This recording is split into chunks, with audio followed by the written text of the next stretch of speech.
यार इस टॉपिक पर ना मुझको डिस्कशन करना था। तुम्हारे मेल्स में ये चीज़ कई बार दिखती है कि मुझको एंजाइटी हो जाती है सर, और समझ नहीं आता है, फिर बहुत सारा टाइम बस वेस्ट हो जाता है। तो मेरी नज़र में मुझे लगता है कि ये जो चार्ट है ना, ये जो डायग्राम है, वो बिल्कुल सही सही बताता है कि तुम एक्चुअली सोचते हो क्या क्या हो और करते क्या हो। तो तुम ना कमेंट सेक्शन में बताना ज़रूर कि हाँ, तुम इसी तरह की सिचुएशन को फेस करते हो ना। और जो मैंने जो यहाँ पर जो प्रेजेंटेशन सामने रखा है, जो दिखाने की कोशिश कर रहा हूँ मैं, that is close to what हम सभी जेई एस्पिरेंट जो है वो फेस करते हैं। ठीक है। अब यार जेई नीट सभी हो सकते हैं। यूजुअली मैं नीट लिखना भूल जाता हूँ क्योंकि अभी मैं कनेक्टेड उतना नहीं रहता हूँ, बट बहुत ज़्यादा अच्छे और बहुत ज़्यादा मेहनती स्टूडेंट मेरे नीट में भी रहे हैं, टॉप 100 रैंकर्स भी रहे हैं, बहुत मेहनती रहे हैं। तो सॉरी उसके लिए, मैं मिस कर जाता हूँ, बट तुम लोग मान के चलाते हो, सबके लिए ये सब चीज़ें कॉमन होती हैं। ठीक है। तो सपोज दैट कि हम यहाँ से स्टार्ट करते हैं कि चीज़ें यहाँ से स्टार्ट होती हैं। ठीक है।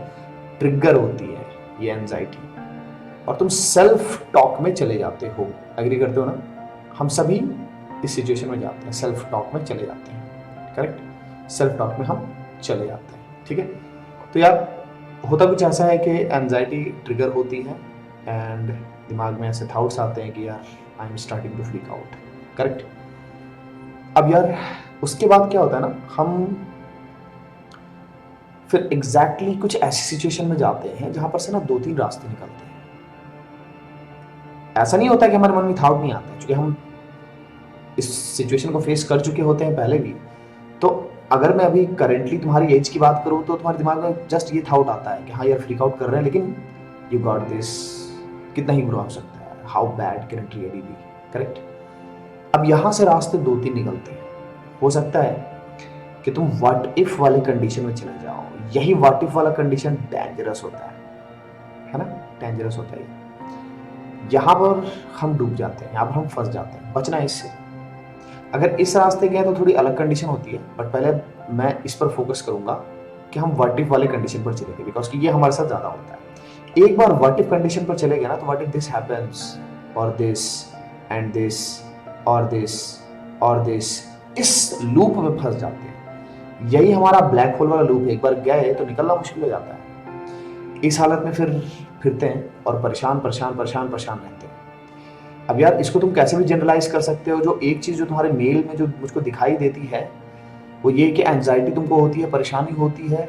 तुम सोचते हो कि अगर तुमने रैंक लूज कर दिया, सिलेक्शन लूज कर दिया, सिलेक्शन लूज किया, तो तुम्हें ऐसा फील होता है जैसे कि तुम अपने घर वालों को लूज कर दोगे। मैंने कई बार तुमसे पूछा भी कि तुम्हारा सबसे बड़ा डर क्या है, तुम लोग बोलते भी हो कि घर वालों को लूज कर देना। मतलब तुम तो बहुत एक्सट्रीम पे जाकर के वर्स्ट सोचने लगते हो कि घर वाले अगर दुनिया में ही ना रहे तो भाई क्यों सोचना है ऐसे। देखो जो वर्स्ट होगा उसको सोचना क्यों है, जब सामने आएगा तो यार हम सबको पता है कि वो बहुत दर्दनाक होता है, बट फेस करना होता है, और वो भी for the sake of our loved ones. ठीक है। तो तुम लूज कर जाओगे, ये थाउट ले करके ना तुम सच में लूज करते हो। लूज करने वाला जो थाउट आता है ना, उसको चेंज करना पड़ता है। किसमें? कि नहीं यार लूज करने जैसा कुछ होता ही नहीं है, सिर्फ और सिर्फ लेसन होते हैं। लोगों ने सब चीजें गलत बना दी है, लोग एक्सट्रीम पे जाना पसंद करते हैं ना, दैट इज वाई। ठीक है। तो इस ब्लैक होल से बचने के लिए क्या क्या करना है, मैं सॉल्यूशन बताता हूँ एंजाइटी का। एक 3 कॉलम मेथड है जिसको हम डिस्कस करेंगे। बट देखो तो जरा सा, क्योंकि मैं जानना चाहता हूँ कि हाँ ये जो आपके लिए जो डायग्राम बनाया है वो परफेक्ट है या नहीं है। इस और दिस वाले सेक्शन से ना हम यहाँ जाते हैं। Is it likely that all of this will happen? May be, हाँ यार जो मैं सोच रही हूँ वो हो तो सकता है, जो मैं सोच रहा हूँ वो हो तो सकता है। ये डोमिनेंट थाउट होता है, नॉट रियली वाला ना। ये थाउट जनरली कम आते हैं क्योंकि ये एज है जिसमें कि हम इमोशंस के साथ बहुत बंधे रहते हैं, बहुत ज्यादा बहुत ज्यादा। क्योंकि यार यही वो टाइम होता है जब एक्चुअली यार जिंदगी में हमारे ना इमोशंस उठते हैं। उससे पहले ना हमें बस एक चीज पता होती है कि यार जो हमारे जो टीनेज से पहले वाला टाइम होता है उसमें ना गजब मस्ती करनी है, खेलना कूदना। ये वाला टाइम में सच में इमोशंस में आते हैं, घर वाले के साथ इमोशंस में होते हैं, दोस्तों के साथ इमोशंस में होते हैं, जिनसे प्यार होता है उनके साथ इमोशन में होते हैं, रिलेशनशिप में जाते हैं, प्यार मोहब्बत होता है। किसी लड़के को हम पसंद करने लगते हैं, किसी लड़की को पसंद करने लगते हैं, और ये सब सिचुएशन चलती है। है ना। हमारे अपने हार्मोन्स जो है, अपने ग्रोथ हार्मोन्स जो है वो ऊपर की तरफ उठते हैं। हम बहुत सारे हमारे अंदर जो है बॉडी के अंदर हार्मोनल चेंजेस होते हैं, हम उनको फेस कर रहे होते हैं।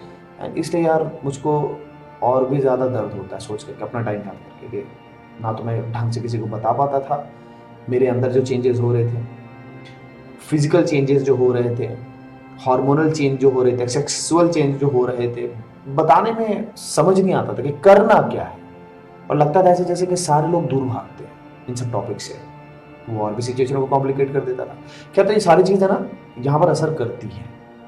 अब ये जो मे बी वाला पार्ट है ना, वो दर्द पहुंचाता है और कुछ ऐसा लेकर के जाता है ना।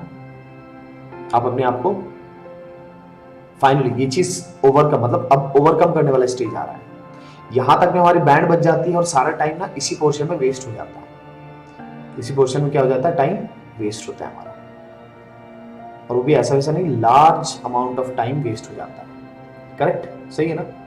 काफी बड़ा टाइम हमारा वेस्ट हो जाता है उसी पोर्शन में। अब जब काफी बड़ा टाइम वहां पर वेस्ट हो जाता है ना, हम एग्जॉस्ट हो चुके रहते हैं। बाद में हम निकलते हैं, और निकलते कुछ ऐसे ही हैं, कुछ इसी तरह की चीजें सोच करके कि कोई बात नहीं, हम मतलब हिम्मत रखते हैं, चलो चेंजेस करते हैं।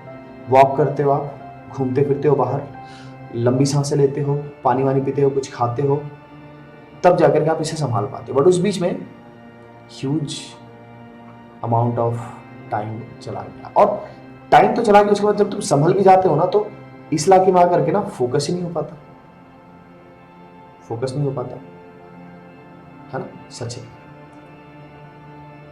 इसका कई बार छोटा फॉर्म दिखाई देता है कि जब तुम इस सिचुएशन में थे ना, यहां पर तुम व्हाट इफ में जाने वाले थे, उसी टाइम पर तुम ना इस रास्ते चल पड़ते हो जहां पर तुम अपने आप को फटाफट संभाल लेते हो और बोलते हो कि कोई बात नहीं, आई विल स्टे पॉजिटिव।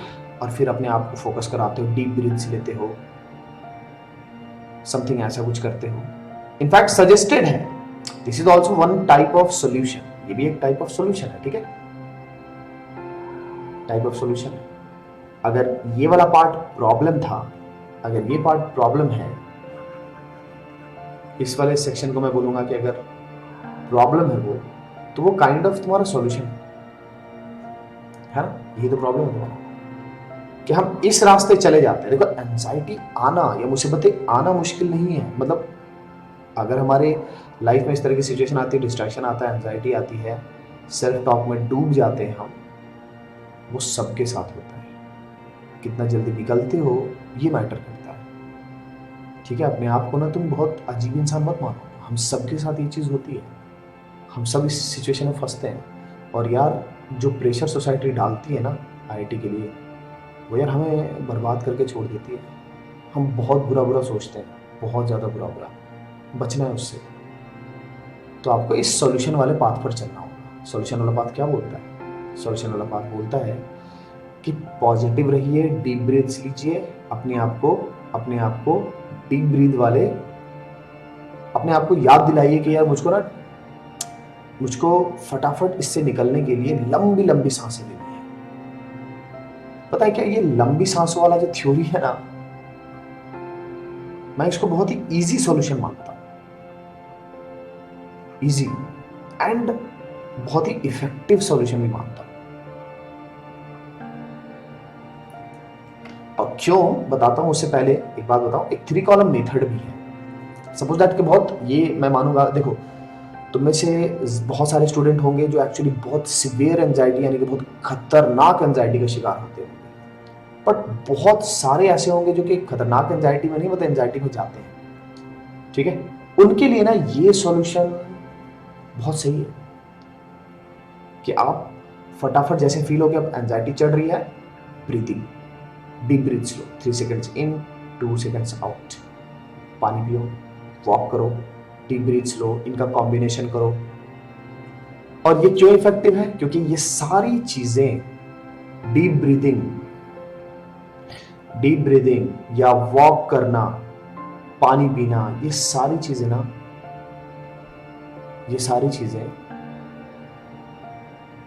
तुम्हें शांत करती हैं। और ब्रेन ब्रेन के वो पार्ट जो पार्ट ना अभी एक्टिवेटेड नहीं थे, उनको एक्टिवेट करती है, तो तुम्हें एक स्ट्रेंथ सी फील होती है, तुम्हें लगता है कि हाँ तुम ओवरकम कर पा रहे हो। ये एक्टिविटीज ना बहुत इजी है, दैट इज वाई के मुझे लगता है कि इनको करना आसान होता है तो इफेक्टिवनेस इनकी बढ़ भी जाती है। और बहुत बेसिक सी चीजें हैं जो तुरंत में हमें ना इन थाउट से, इन सेल्फ टॉक से निकाल पाती है। सेल्फ टॉक से निकलने के लिए ना तुम्हारा वॉक जो है, उस टॉक से निकलने के लिए ये जो वॉक है ना बहुत ज़रूरी है। तो चलने फिरने लगा करो।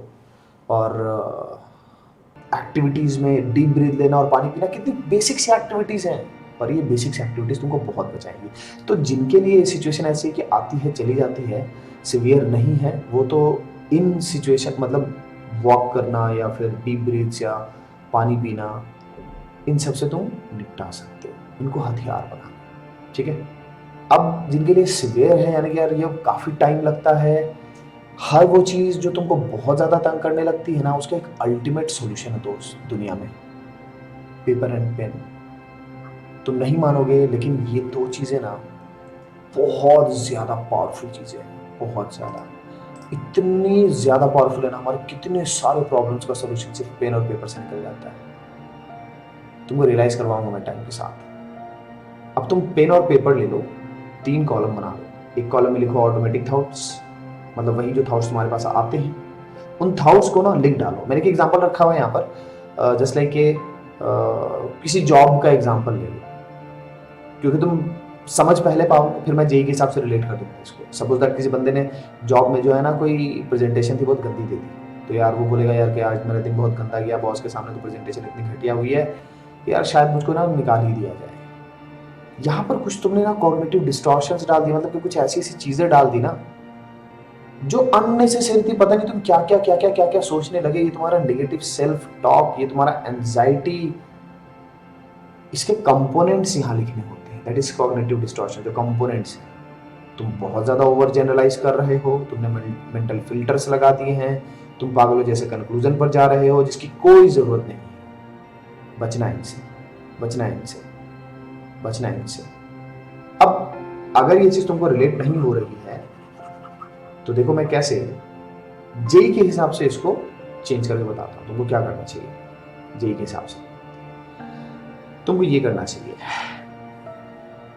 तुम ऐसे ही सोच सकते हो कि तुम्हारा टेस्ट पेपर हुआ, ठीक है, मॉक टेस्ट हुआ, और तुम्हारे कुछ ऐसे मार्क्स हैं 60, 70 आउट ऑफ 360। तुमने देखा ओह ये तो यार 100, 120 से काफ़ी नीचे है, जो कि बेसिकली 92, 93, 94 परसेंटाइल के लिए चाहिए होता है, 100 से 120। मैं तो नीचे चला गया यार, आज वर्स्ट डे था, मैंने बहुत गलतियां कर दी, बहुत गंदा मार्क्स आया।